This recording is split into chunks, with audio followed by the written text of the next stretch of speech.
Hey, thanks for joining me. Yes, we are going to continue looking at Planetary. I just love this book so much. And I know I say that every time. And we're just going to keep going. It doesn't get the most views on my channel. I know it's not as popular as some of the other things that I put up, and I get it. But those of us that kind of know the comic and understand it, we enjoy it.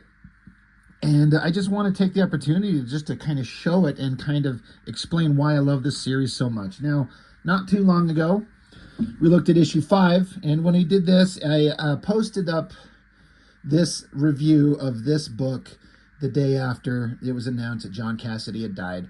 And it's not been that long, a week or so from the time of this recording, maybe 2 weeks. Really sad. And I went over it in depth when I reviewed this issue. John Cassidy is such an incredible artist, and I just want to do everything I can do to show off the work that he does. He absolutely deserves all the kind of recognition for the amazing stuff that he would do. But in this issue, we were getting into Elijah Snow, the mysterious new member of Planetary, who's been alive for almost a century at this point. And he's got memory gaps, he's got all kinds of knowledge and abilities, and this Planetary team, this secret organization, recruited him to join their team while they investigate the mysteries of the world, the secret history of the world that was lost to the greater knowledge. And basically, it's Warren Ellis taking the opportunity, as we've seen a little bit, and you'll see a lot more as the series goes on, to just take popular pop culture concepts of characters and genres and stories and putting a spin on it to tell sometimes a darker or a more interesting way to view these old concepts. For example, in this last issue 5, we got Doc Brass. He's supposed to be like a version of Doc Savage. Do I have my names right? I always get them confused. But and I went over it in detail. But in this last issue, Elijah Snow, who again, he's got big gaps in his memory, but he gets a chance to finally talk with this Doc Brass, who was introduced in issue 1. And this guy is the same exact age as Elijah Snow. They established that they were both born on January 1st of 1900, like several other people they refer to as century babies. And this issue was kind of Doc Brass explaining his history and the adventures that he took part in like the 30s, the 40s, and all the stuff that he's done. And so the comic would go back into like flashbacks, talking about stuff that he would do and all these other characters that he ran into. There was this guy named John Cumberland, who was basically a version of Superman that was introduced in Stormwatch, in that other series, which I am collecting up the introductions of this character. I've only got one more book to collect before I can start getting into Stormwatch, the end of Stormwatch. I still got to do the beginning of Stormwatch. But the introduction of this John Cumberland character, he's basically Superman. But he was introduced and had his character arc in Stormwatch, and that was over, and they kind of talk about that here. And the comic would flash back to just the crazy adventurous things that this Doc Brass did back in the day, keeping the world safe from all these kind of monstrous things, having an opportunity to join up with one of his mortal enemies because they're both so brilliant. You got Doc Brass and this guy from China. His name is Hark, and they're brilliant, and they're fighting each other. But like, why are we fighting each other? If we combine our intellects and our abilities, we can make the world safe for both our countries and the world at large and everybody. And so they kind of joined up and with others. And some of these characters, I understand who the amalgams are supposed to be, and some I do not. There's the Shadow, there's Tarzan. I think one of these guys maybe is supposed to be the Rocketeer. I'm not sure, and I know somebody could probably explain to me who some of these guys are supposed to be like versions of.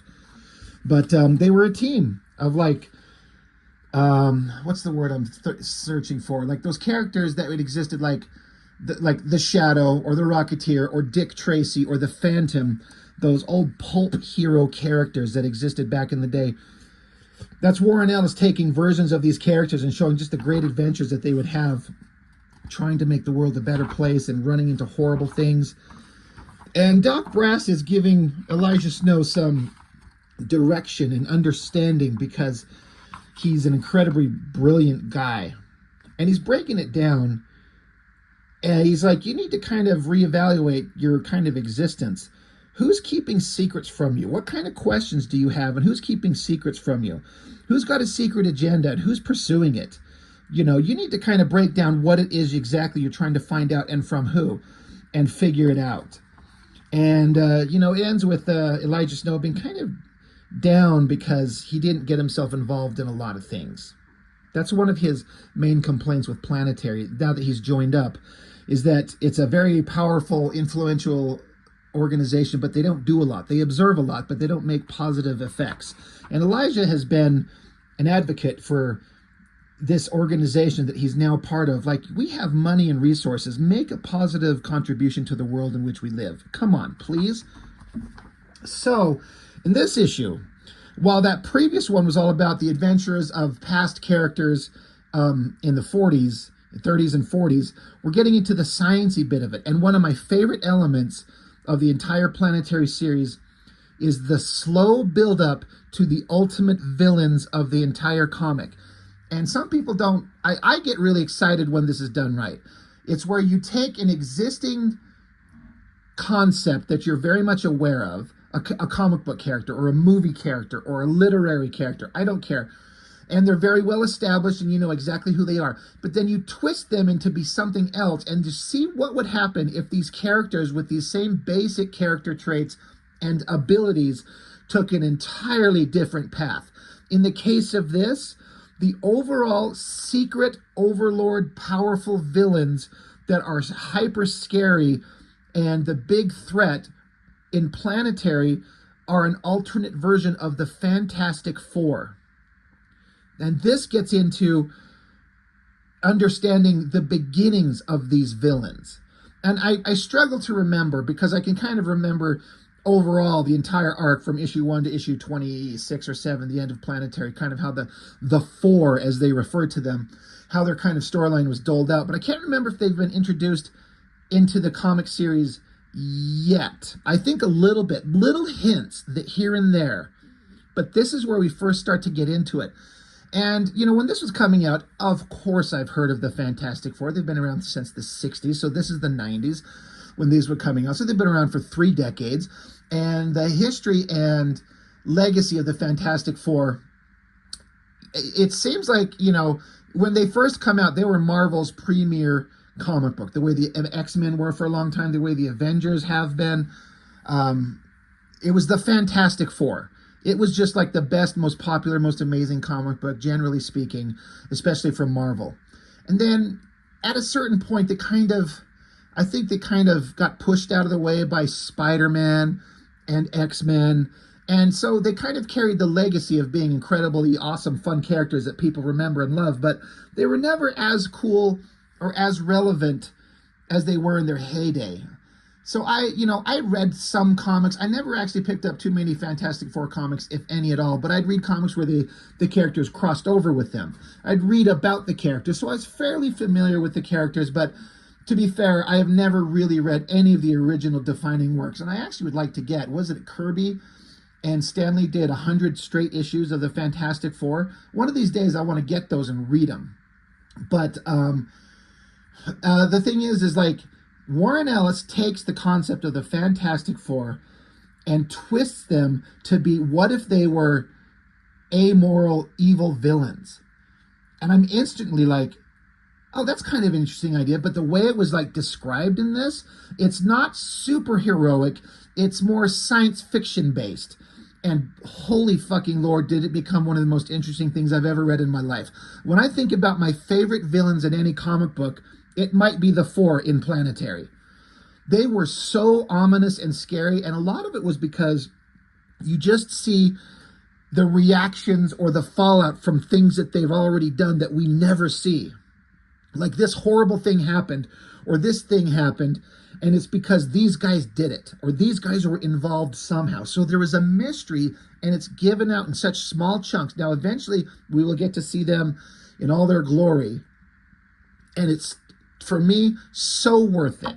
So I'm not trying to oversell it, but good God, do I love it. So this gets into it.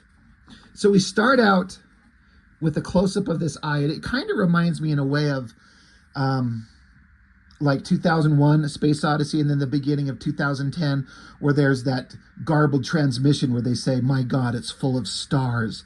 It just says, it's a strange world. And there's this close-up of this eyeball and this like little glowy thing here. Now, if you've been reading the series, you understand what we're looking at is this thing they refer to as the snowflake. It was a physical representation of the multiverse that the characters discovered. Like there's infinite Earths, infinite worlds, and you can access it. Some people do access the multiverse. Now, I hate to bring up the multiverse because certain Marvel movies have driven that, and some DC movies have driven that concept to death, but done right, and this was back in 99, I think it was. So it's so much more interesting here because the possibility, it's a scary thing. It's a frightening thing, and it alters people's lives forever in this series. So to see this close-up of this eye and just a glint of the snowflake, this scary thing that's been just given little bits of information here and there. So now we start out. We go back and forth between a couple different time frames, but not like decades apart or anything like some of the stories. These are more like maybe days apart, where they're talking about the history of some stuff that goes on, and then in the modern time where they're going to handle the fallout of the information that's being doled out in the time frame a few days previous. So you've got Elijah Snow, you got Jaquita Wagner, one of the main members of Planetary, and like I was saying before, Elijah Snow is like the new guy, and then Drummer. He's like the magic kind of guy, the technological guy who understands a lot of the magic and technological aspects of things that these two don't. So he's the one giving out the information. He says, learning curve steep on this one, so keep focused. The word is rockets. 1945, war ends. Werner von Braun and his men of the Mittelwerks, the rocket builders, are gotten to the States soon after. Their signature brand of German engineering will be the engine behind the Apollo program and will inform American thought about space travel into the 90s. Also gotten out by Americans, the engineers and analysts Hitler secretly kept close to him in Berlin. No one knew their names or even what they were doing. They were at the highest level of Nazi security.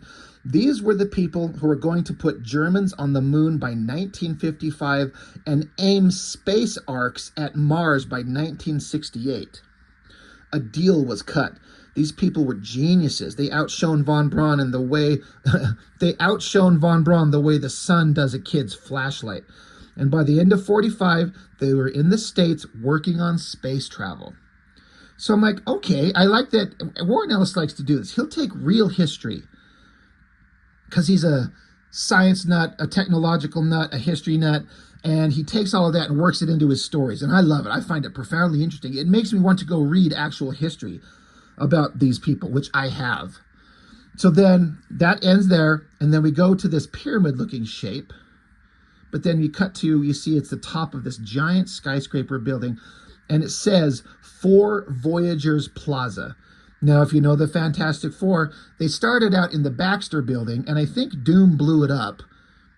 Somebody correct me if I'm wrong, but I think that happened. So then it was rebuilt as the 4 Freedoms Plaza, but this is the 4 Voyagers Plaza. So if you're paying attention, and you don't have to be paying attention that much to understand, 4 Voyagers Plaza. So it's like, I mean, the Fantastic Four, like the sweet, charming, wonderful, heroic team of the Marvel Universe is this scary, frightening element in this book. And we haven't even got to the scary elements yet.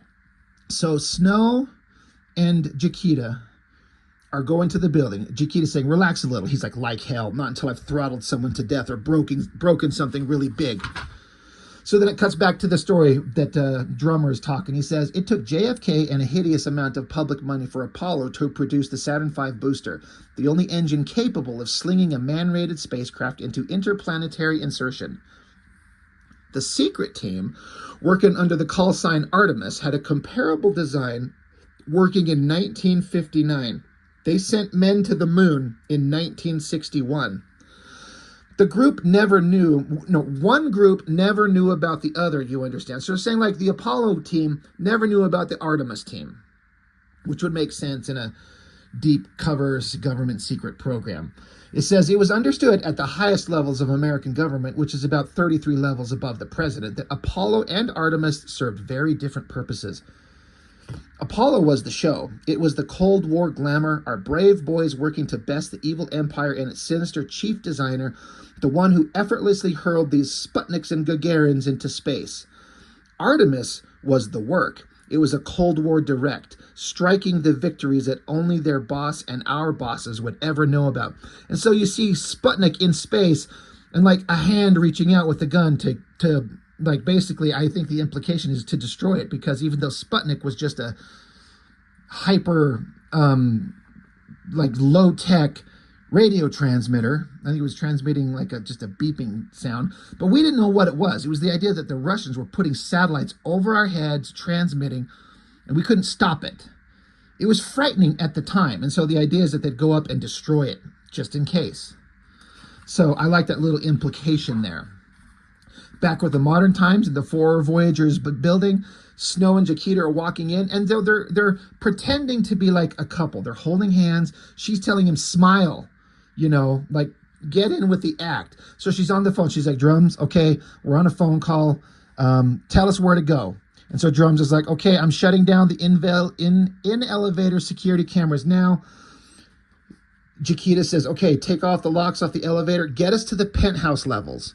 And they're like, yeah, that's what we're here for. Right. We're coming to get them. So they're pissed. Like Snow is saying, he's like, I'm not going to smile until I've like choked someone out. He's fucking mad. And so is Jaquita. And Jaquita's got like a kind of a balanced kind of persona. She's not one to get passionate about in anger unless pushed. And she's kind of mad.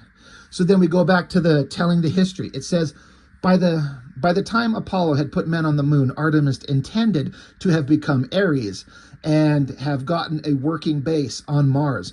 Artemis was the real glory, the real front line of the Cold War. The crew trained up for it were treated like warrior kings, because that's what made heroes back then. Arrogance and righteousness and the individual American way versus the commie hive mind. Artemis Lunar launched on June 6, 1961 with a crew of 4. So can somebody tell me, I'm just wondering, because this is supposed to be the Fantastic Four. I know the Fantastic Four was published in the 60s. Was it June 6, 1961? I'm actually curious if that would be funny if that was the first issue of Fantastic Four, and that's when these space astronauts launched. So I know I could look it up, but if I bet you some of you out there maybe reading might know off the top of your head. Anyway, they said they launched with a crew of 4, but it never made it to the moon. So now we're going to talk about the crew. Randall Dowling, physicist, engineer, you name it. List of the disciplines as long as your arm. Project leader, flight commander. So you got Reed Richards. That's who we've got here. And again, I'm like, I know the Fantastic Four, but just to see them as these like ominous, scary, like, this is just intense. Like, I don't know that they're hyper villains. We don't know the amount of evils that they've ever done. We will see it in future issues. I think it's issue 10. Holy God. It's one of those issues that just stuck with me viscerally for the like fucked up shit these guys did. We'll get to it. But you got your Reed Richards. Back to the modern time. At a penthouse level, Jaquita and Snow, doors open, and Snow's like, please tell me what the hell they are.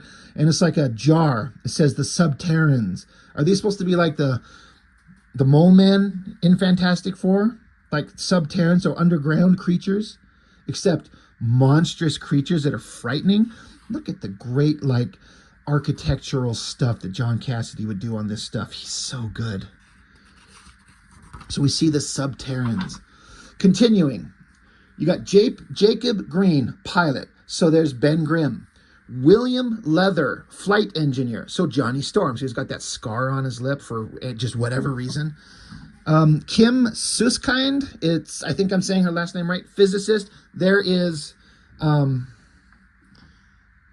Sue Storm? Good God. Eventual wife of Reed Richards. So there's Thing, and the Torch, and then the Invisible Woman. And then there, all 4 of them are lined up as scientists getting ready to launch in a rocket into space and run into some galactic phenomena that alters them forever. Right now, they're just people. It says these were all Twilight people, green flu missions no one knew about in World War II. They might let Dowling be an American Einstein if not for his background. Leather, the young man, has some hazy history hinting at involvement in exotic airplane design. And there was a woman in Florida who swore to her dying day that she and Leather were the last people to ride the Nautilus in 1959. Susskind was the daughter of one of the Nazi brain trust. So I love this little line that Warren Ellis just throws in there. By the way, there was some woman who swore that her and Johnny Storm, William Leather here, were the last ones to ride the Nautilus from 20,000 Leagues Under the Sea. They just threw out that the Nautilus was a real machine and it was out there and they actually rode it. Like, it's just a line they throw in there. I'm like, oh shit, I want to know about that. Holy fuck.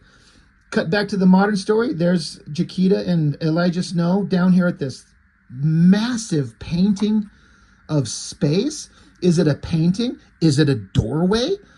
It doesn't tell you. And I love that it doesn't fucking tell you. You just look at it and you let your imagination wander with the possibilities of what the hell could it be? Does it matter? No. If it explained to me what it was because it's relevant to the story, that's one thing.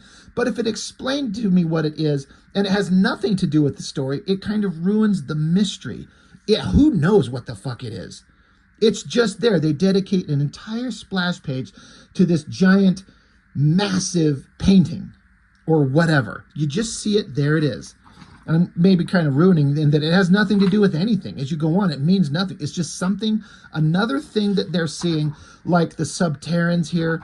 There's that giant painting on the wall there. Back with the story as it's being described, Drummer continues. There was something in translunar space waiting for them. Artemis L had an array of color cameras with automatic film changers running throughout the flight. We have copies of the film. So now you're getting into basically like footage, like camera footage from the space mission itself, and there's audio, like hearing like the astronauts in space. It says Artemis L to control, all systems nominal, go for thermal control roll. So, when you're in space in a ship, you have to roll the ship because if it's facing the sun too much, you can overheat. So you got to roll the ship to control the temperature. This is Warren Ellis writing this shit. Commit registered, go for thermal control roll, Artemis L. Excuse me. Randall, this is Science Station 2 at Control. Can you run me a check on exterior scientific package B? That's hull prow. Yes, running diagnostics. You got the 4. It says, it's not the detection package. It's the reading control.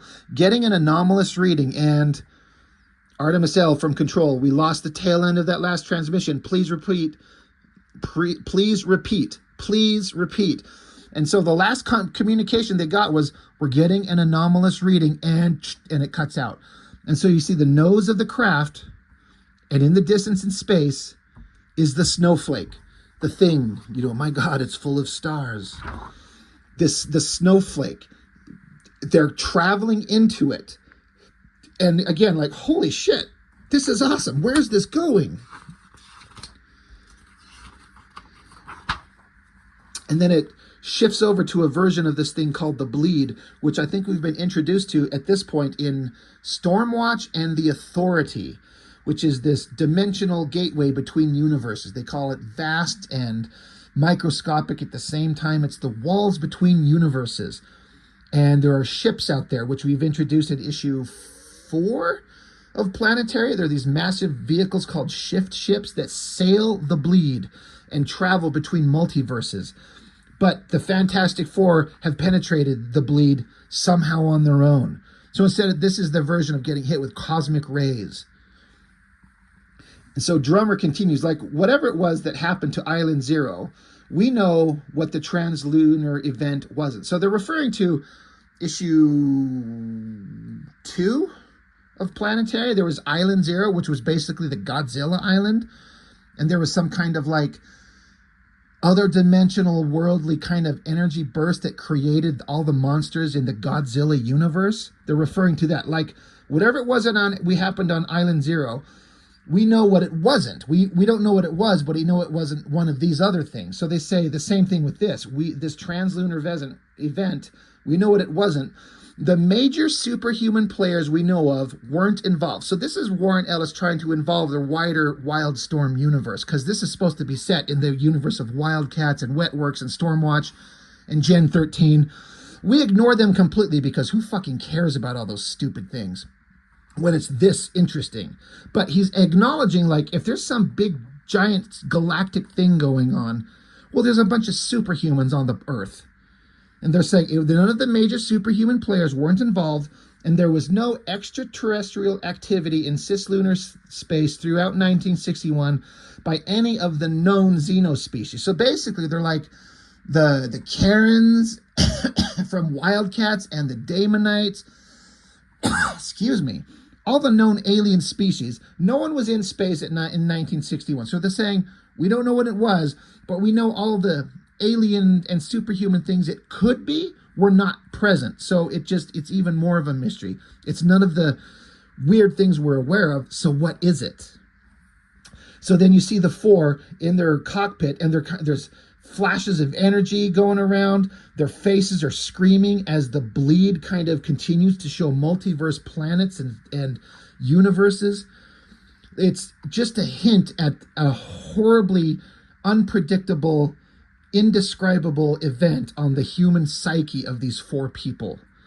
Back with the modern story, you got Snow and Jaquita. They enter a room silently in this weird, like, I love this tilted angle, the weird geometric shapes of this room. It's so odd. And sitting here in the corner is a little guy, just a human guy, hunkered down looking at something. And so Jaquita, who's basically got, I'm trying to think of a comparison to explain her powers. She doesn't get fatigued. She's got superhuman strength and superhuman speed. So she takes off to go take him out at super speed. They know whatever or whoever is here, it's extremely dangerous. So she goes at rapid speed, but the guy turns around, eyes glowing, dirty hair, gross, ugly beard, looking kind of like a homeless guy. So then it cuts back to telling the story. Artemis L returned to Earth 5 days after this encounter. So, after they had whatever experiment or event happened here, traversing the bleed, the multiverse, the snowflake, shocking them, whatever happened, it says they returned 5 days later, seemed like it whipped around the moon and back again, much like the Apollo 13 rescue trajectory. The four were no longer completely human. So it just shows like their spacesuits and the tops of them like blown out. Like, are they in there? Are they not? I don't know. It says news of this reached Artemis's counterparts in Russia. Of course, it bypassed the chief designer. Sergei Korolev, the chief designer, was stuck in Baikonur, some place, still figuring out how to lash 60 of his boosters together to achieve translunar injection. But this place was not Russia's only launch site. On November 22nd, 1963, they sent a crew to the moon on the exact same trajectory as Artemis. That craft never returned. So the Artemis, with the quote-unquote Fantastic Four, encountered it, but came back. This Russian counterpart one took off and vanished forever. Says it vanished, and so did the first four. So the Fantastic Four that were in this ship, they come back with it, but then they just vanished. They're just gone. So now on this page, it continues the drummer's explanation of what the history of the four are, and then we see an action scene. I'll read the text first. It says, by 1964, they officially didn't exist because by then they were running Artemis.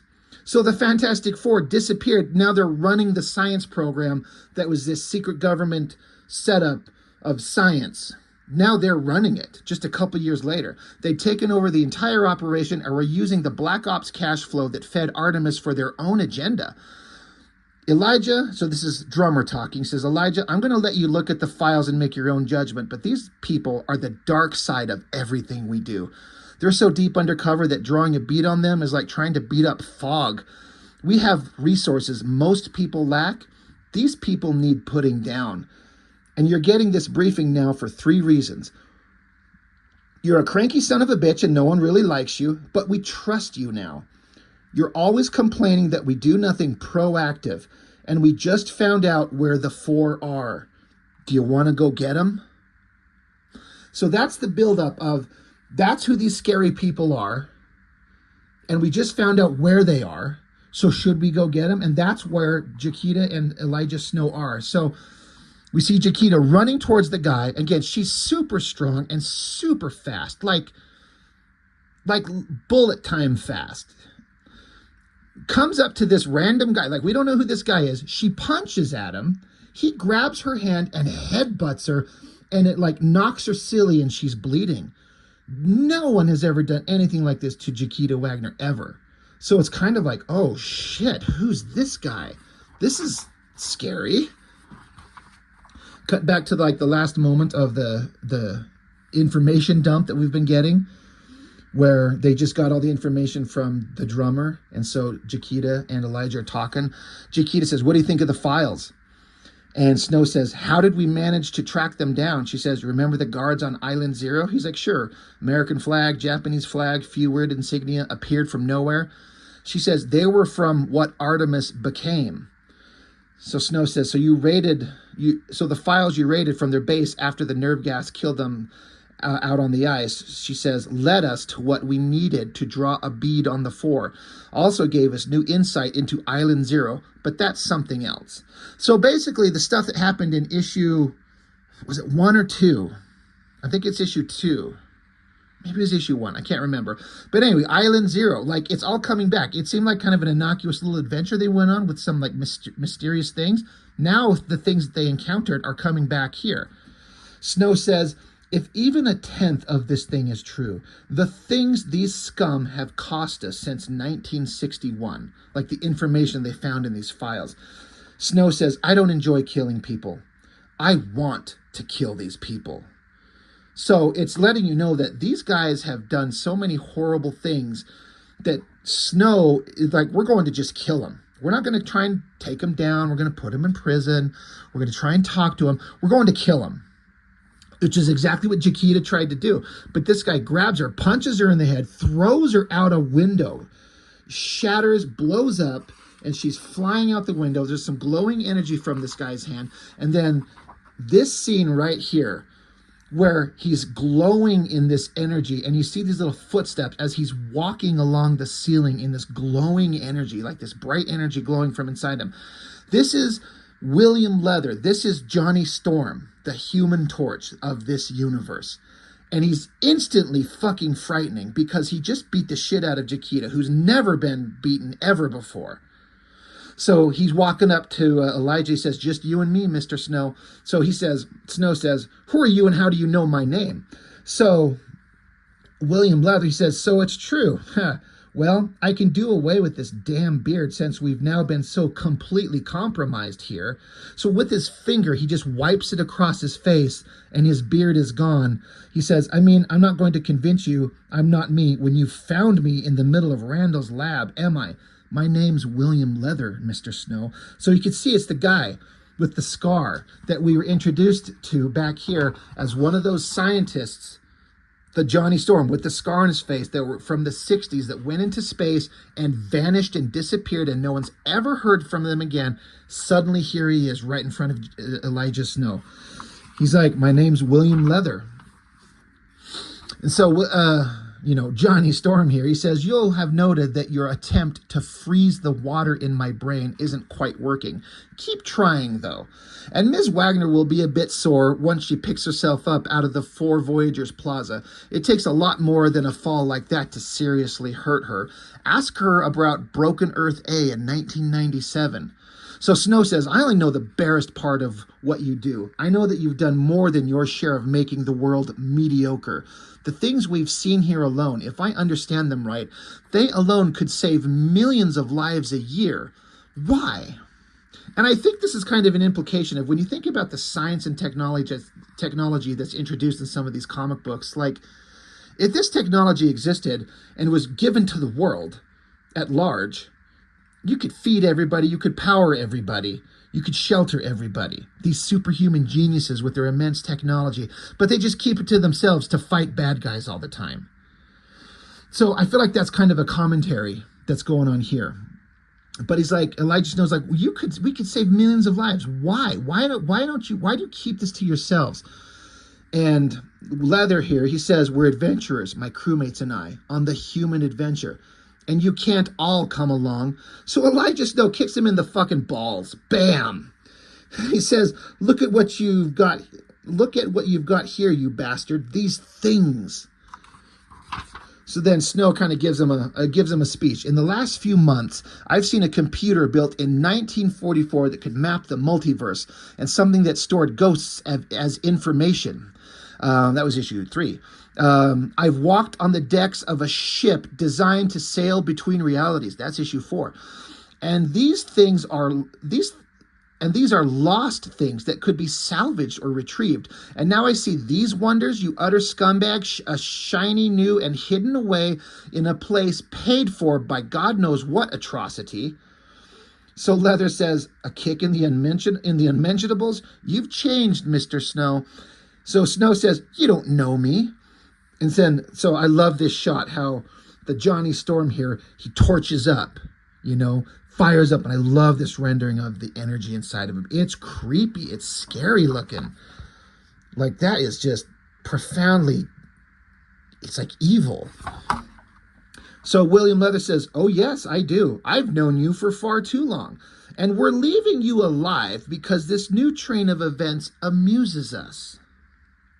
So he continues, remember what we 4 are. We were reborn in the exploding heart of the multiverse. We are optimal humans. We are explorers, scientist gods, the secret heroes of a world that doesn't deserve us. Snow says, oh God, he's like, I can't see you anymore because it's so bright. Leather continues, we were given the world in 1961. We know all the things that you've struggled to uncover for decades. We are all those things. We are the secret history of the planet, for we are its secret chiefs. So the implications of what he's saying there is just profound. So then the Johnny Storm here, he melts into the ground and just disappears. And he continues saying, he says, time for you to ask yourself some hard questions, Mr. Snow. We'll overlook this compromising of our New York lab.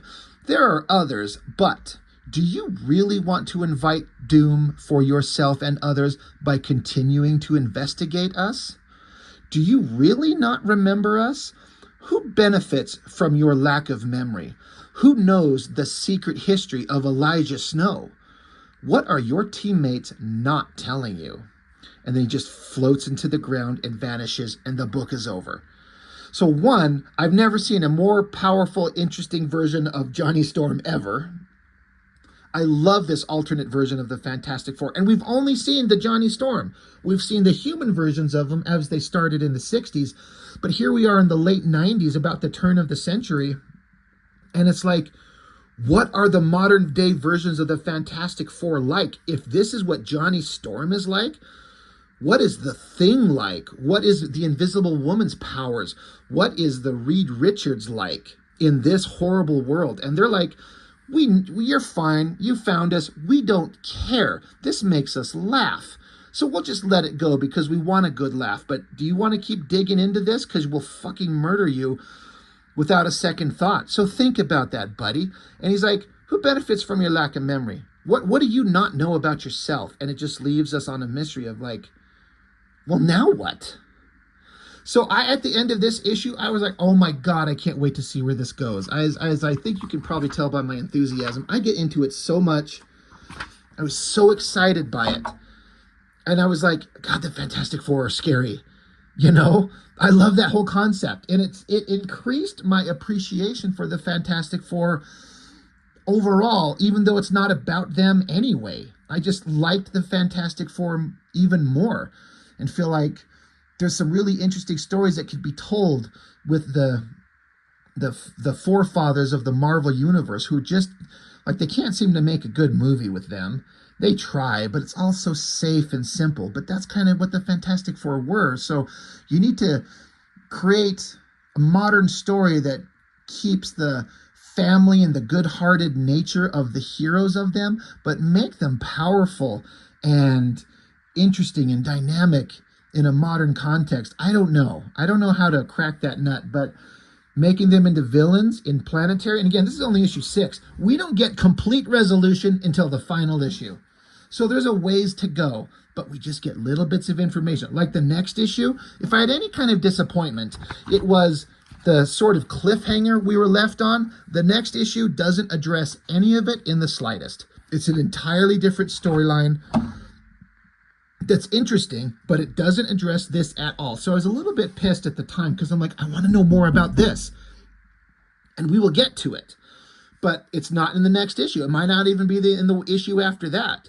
And another problem is that this had a very sporadic publishing schedule. I think Warren Ellis had there were some problems with publishing. I think he talked about how his dad was dying, and so that kind of put him off writing scripts for a while. So John Cassidy had to go do some other things in between drawing these issues.